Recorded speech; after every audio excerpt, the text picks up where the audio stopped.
જ્યારે અનંત જ્ઞાની ભગવંતોએ નિહાળ્યું કે જીવ પરપદાર્થને પોતાનું માનીને પોતાના આત્મ સ્વરૂપથી દૂર થઈ રહ્યો છે, અસ્થિર વસ્તુઓને શાશ્વત સમજી રહ્યો છે અને જે ક્યારેય પોતાનું નથી તેને પોતાનું ગણી આત્માનું અહિત કરી રહ્યો છે, ત્યારે તેમણે આ મહાન ઉપદેશ આપ્યો.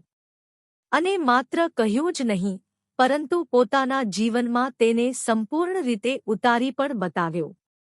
સામાન્ય જીવ તો ગૃહસ્થ અવસ્થામાં પણ કેવળ જ્ઞાન પ્રાપ્ત કરી શકે, પરંતુ શ્રી જિનેશ્વર ભગવાન ગૃહસ્થાશ્રમમાં ક્યારેય કેવળી બનતા નથી. તેઓ માટે ત્યાગનો સ્વીકાર કર્યા વિના કેવળ જ્ઞાન પ્રાપ્ત થતું નથી.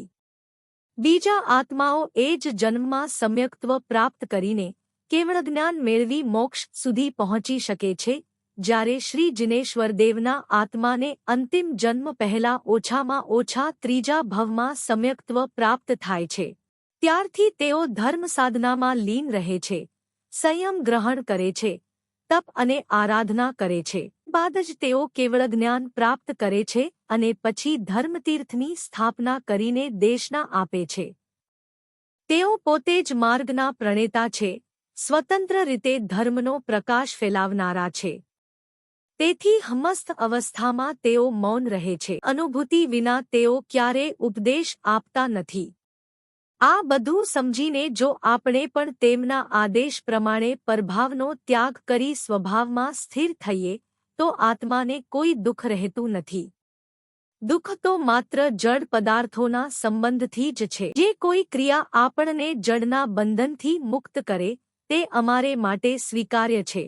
જ્ઞાનવશ જીવ જડસુખ પાછળ દોડે છે. બહારથી તેમાં થોડોક આનંદ દેખાય છે, પરંતુ જ્ઞાની પુરુષો સ્પષ્ટ કહે છે કે એ સાચું સુખ નથી.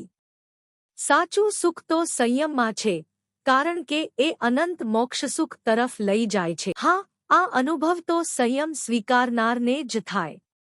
જે લોકો જડસુખને જ સાચું સુખ માને છે, તેઓ ખરેખર પોતાને પણ છેતરે છે અને અજ્ઞાની જીવોને પણ ભ્રમિત કરે છે. જડ પદાર્થોથી મળતું સુખ ક્ષણિક અને તુચ્છ છે, એ બદલાઈ જાય છે, તેથી તેને ક્યારેય શાશ્વત સુખ કહી શકાય નહીં. જડમાં સુખ શોધનારા જીવ એક ક્ષણ માટે પણ સ્થિર શાંતિ મેળવી શકતા નથી.